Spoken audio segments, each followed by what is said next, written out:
नमस्कार। आइए आज आपको 3 बेहद ही महत्वपूर्ण सूत्र बताने जा रहा हूं जो कि बेहद बहुत सरल है, आसानी से आपको समझ में आएगा।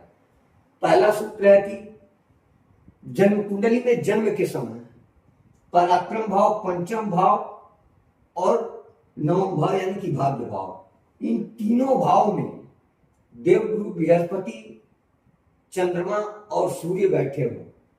एक साथ नहीं, तीनों भाव में तीनों ग्रह होने चाहिए। मान लीजिए कि चंद्रमा पराक्रम भाव में आ गए, देवगुरु बृहस्पति पंचम में आ गए और सूर्य नवम भाव में आ गए, तो ऐसा जातक कुबेर के समान धनवान होता है। कुबेर के समान आप समझ सकते हैं कि देवताओं में कुबेर को धनाध्यक्ष कहा जाता है। इन तीनों में से मान लीजिए कि इसमें देवगुरु है, इसमें सूर्य है, इसमें चंद्रमा हो जाए, या फिर इसमें सूर्य है, इसमें चंद्रमा, इसमें देवगुरु हो जाए।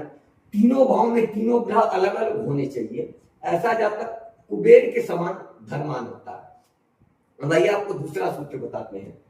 जैसे राहु और केतु के मध्य सारे ग्रह आ जाते हैं तो काल सर्पदोष का निर्माण होता है, उसी तरीके से देवगुरु बृहस्पति और शनि के मध्य में सारे ग्रह आ जाए। मान लीजिए कि आपके शनि बैठे हैं सप्तम भाव में और देवगुरु बृहस्पति बैठ गए लग्न में।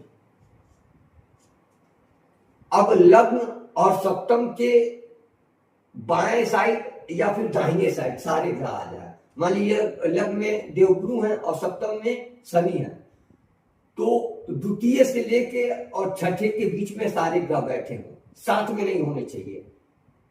छठे से लेके द्वितीय के बीच में सारे ग्रह बैठे हैं, अथवा 12वें से लेकर के अष्टम में सारे ग्रह बैठ जाए, साथ में नहीं होना चाहिए। देवगुरु बृहस्पति के और शनि के मध्य सारे ग्रह आ जाए तो ये अपने आप में एक विशिष्ट योग होता है। अब तीसरा सूत्र मैं आपको बताता हूं।